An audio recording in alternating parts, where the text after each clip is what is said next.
Everybody, this is CJ Meenan from Street Startups Podcast. I'm here as always with my partner, Tracy Syfax. Tracy, how are you today? I'm doing great, CJ. Always glad to be, not glad to be in the house. I was going to say, glad to be in the house. No, I need to get out of the house. How about that? That's right. But no, glad to be here as always on Street Startups with you, my pal. Excellent. So you heard it, entrepreneurs. We're still in this phase of social distancing and keeping ourselves isolated, and that's what we got to do. And we also have to stay in business, right? We have to do the best we can to keep our businesses moving forward and through all these uncertain times. And that's what we're going to talk about today with our audience. Tracy, you asked us if we could talk about planning through uncertainty. Tee that up for us. Why did you think that was so important for us to discuss today? Yeah, I think it's important, CJ, because different times just call for different things and different actions. And I think we're living in those times right now where one has to really know how to pivot through uncertain times. And I mean, it seems like they come quite often as when I can look back over the past 10 years of my life, I was involved with the 2008 crash of the market, in the real estate market. I faced, cancer in 2011. So, just living. And I tell people all the time, listen, if you haven't ran into these problems yet, just keep on living because they're coming. And being able to pivot through uncertain times and pivot when you do run into those brick walls, I think it's so important. I think entrepreneurs and those who have gone down this road are some of the ones that are more comfortable in this arena. I think entrepreneurs, because of the nature of us being risk takers, these are pretty much the times when we probably thrive more than anyone else because of our ability to pivot and to move around real quick. I agree. People always cite those numbers of businesses that fail. They say over 40%. I don't know what the number is off the top of my head, but they always say, look at the large percentage of businesses that fail. And what they forget, there's a number behind that number. Absolutely. And the key number is those businesses that fail, 70% of them did not have a plan, any type of plan whatsoever. So look, the data shows that planning is a key to business success. You've got a plan, whether it's the startup plan that we talk about that helps you get through year one, whether it's the full-blown business plan that a lot of business schools teach and a lot of venture capitalists look for you to have, or whether it's just your 6-month plan or your day-to-day plan. Planning is key. If you're not ready to get on that bus, then you might as well, look, I hate to be dramatic like that, right? But you're setting yourself up to fail. Absolutely. Unless you're planning. Absolutely. And that's one of the things, CJ, when we first hooked up 3 years ago, I was, spent my 20-something year career, hooked on this business plan thing. I always thought that was the plan, the business plan, 4-5 year projections and all those things that go along with that until, I met the professor. And he taught me that, you're overthinking this, Tracy. So, having to be able to look at the startup plan, look at the 1-year plan and be able to use that plan in our everyday lives, CJ, I think that makes it more practical for those entrepreneurs that are looking to get into the business. Just doesn't complicate things so much. I remember when I did my first business plan, the projections and the numbers, and for someone who hasn't even been in business yet, it was like rocket science. Yeah. So having the ability to do this through a startup plan, I think is very good. Yeah, and let's back that up a little bit, Tracy, because the startup plan didn't come out of thin air. The startup plan came out of years of working with folks who were getting started in business and understanding that the challenges that startups face are very unique and much more different than the challenges that an established business that's going to try and raise capital to scale up is facing, right? Mm-hmm. So to simplify that, you have your startup businesses, then you have your established businesses that have been in that 3 to 5 year range that are looking to raise extra capital to get bigger. Mhm. That type of a business plan is much different than, or it should be much different than the startup plan, than the business that's starting up. But for years, people would put those two groups together. It just didn't make sense because the startup is facing much different challenges than the established scale up is Mhm. facing. Mhm. So that's where the startup came from. And really, Jill, our partner Jill, is the one who really, really pushed that with me and said, CJ, we've got to develop a tool that the startups can use for Mhm. year one. So that's how it all came about. And that's right when you walked in the door on that conversation. Wow. And so where does that lead us now for our students and our audience and our entrepreneurs that are working through all this? Well, first, let me say this. It's never too late to start planning. You can start your day over again anytime you want as an entrepreneur. In fact, if you're headed towards a cliff and times are tough and times are uncertain, my advice is start planning. Get a plan in place. Tracy, you've lived through this. You just mentioned it. Talk about how a plan helps you, even if you didn't have one, but now you find yourself in the thick of it. So you better get one and get one quick now. That's right. Nah, you know, CJ, that I think you hit the nail on the head. You know what I mean? If you didn't go in with a plan, these uncertain times make you sit back and say, you know what? I need a plan. I need a plan that's going to get me out of this mess. I need a plan that's going to help me keep my business afloat. I need a plan that's going to help me keep some of the good employees that I don't want to see go. You know, I need a plan to basically live and stay alive. So, you know, I think, like I said, when we're looking at these times and these uncertain times that we're living in right now, it just makes it so more important that you have those plans in place and be able to pivot. You know, we talked before about having those multiple income streams. This is one of those uncertain times where you want to, you know, blow the dust off that book and crack that thing open and figure out other ways that you can make money without leaving your house. Yeah. We've been able to do that with some of the stuff that we've done, CJ, before we met. You know, like, you know, you wrote books, I wrote books. I still get, you know, royalties from the block to the boardroom released 8 years ago. I still see money going to my account from that. So being able to have that set up where is that you can make money without leaving your house or make money in your sleep, as they say, I think is so important. Agreed. So let's unpack the startup plan a little bit, Tracy, give folks a sense of what it is. There's 5 steps in the startup plan that you want to focus on. First one is innovation.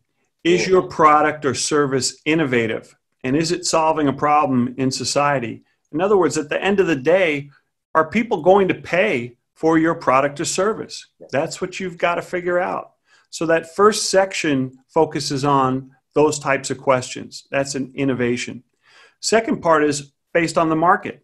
Is there a market out there for your product? And how do you market your product or service? That's a big issue. Third point you want to look at is sales.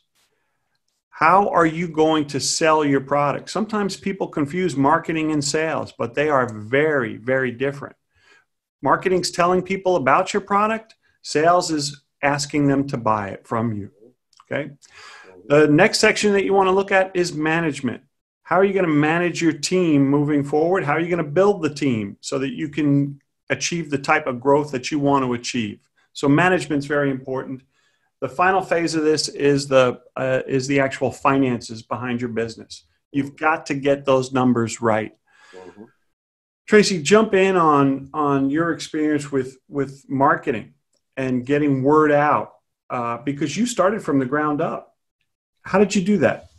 Yeah, you know, CJ, I think, you know, and you know, we always got to remember too that, you know, I started a business in 1995. You know, I don't even think Facebook was popping in 1995. I mean, so, you know, compared to where I started at to where I am now, it was mainly just bootstrapping. Yeah. You know, I knew when I went into the contracting business, just based off my competition and what everybody else was doing, that I had to have all my trucks lettered up the same. I had to have all my trucks the same color. I had to have all my lawn signs matching my trucks. I had to have all my trucks matching my uniforms that the guys was wearing and the caps that they was wearing. Yeah. All those things I knew I had to do in order to brand myself, in order to market myself, in order for people to say when they think about having some work done in their home, that I will be the first person that will come to mind. So yeah, so that was, prior to social media. So now, that we have social media in place, it's even more, has more influence on us to really, really begin to brand ourselves and to market ourselves in an arena that just doesn't cost us a dime. Only thing it costs is some of your time, some of your energy, some of your thoughtfulness. And I like to joke and play all the time. I kid around on social media, but I think you have to have that fun also, but you have to have that seriousness about it and use that tool for what it's meant to do, and that's to create your brand of who you are. And social media, I get requests from people. All I got to do is go to your page, and after about 5 or 6 posts, I can figure out who you are. Yeah, and that's your brand, and that's who you are. So, I think we always have to be mindful of that also. Well, you've been a master at utilizing social media to promote your business and to promote your brand. Well done. Thanks. Talk a little bit about sales, Tracy, especially in uncertain times like this.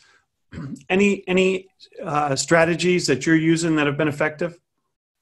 I think one of the main things, CJ, and we talk about this in the class, is that, you have customers and you have clients. I like to look at both of those as folks that are also part of my overall family. So I have customers, as you know, I've been in business for 25 years. So I've had long-standing customers that has just been with me through the years. So even in these rough times, reaching out to those customers, touching with them, and just checking on them and to make sure they're good, folks remember that. And I think we have to use this downtime and use it wisely. I spent some time yesterday. I think I went through a list of about 13 people yesterday that, I just sent a simple text to their clients, their customers over the years. I just wanted to touch them, make sure they were doing fine, make sure the family was fine, just to know that I was thinking about it. And of course, that's genuine, but also that's the ability to connect with customers and your clients, to always make them sure that they know that you are definitely thinking about them and that you are always there for them. That's brilliant. I've got a great mentor of mine who really helped me get my start as an entrepreneurship instructor. His name is Vern Harnish. And he had a webinar the other day that I was fortunate enough to be on. And that's exactly what he was talking about, Tracy. And he actually charged us all to get off the webinar and go reach out to 25 people in our network and make contact with them immediately. And, stay in touch, let them know, hey, I'm here for you. I can help you if you need help. And let's just stay in touch through these uncertain times. And what a great reminder that was, that I have a responsibility as an entrepreneur to stay in touch with my network, stay in touch with my clients and my customers, and make sure that I service them to the best of my ability. Great, simple tip, right? So, Tracy, as we're talking about planning, we've got our business plan. We discussed the importance of that and how it can be used. We've talked about the startup plan and how that can be used. I'm not going to lie to folks. Folks, I am now on the CJ day-to-day plan. That's what I'm using now, right? Because things are changing so quickly. That's it. I need day-to-day plans right now. So I'm updating. I'm taking it one day at a time, and really in all areas of my life, right? But especially in business, and it's helping me. What's your insider tip before we sign off today, Tracy? I just wanted to say this. During this downtime, CJ, we are what we think about. Yeah. And the outcome of everything around us is going to be based off what we conceive in our mind. I've been spending a lot of time, and this has been such a blessing to me, actually, to spend a lot of time in meditation, a lot of time in yoga, a lot of time in reading my Bible. Last time, I think I told you, CJ, last time I read the Bible from cover to cover twice was in 1992 when I was in solitary confinement. I haven't read it from cover to cover since. Yeah.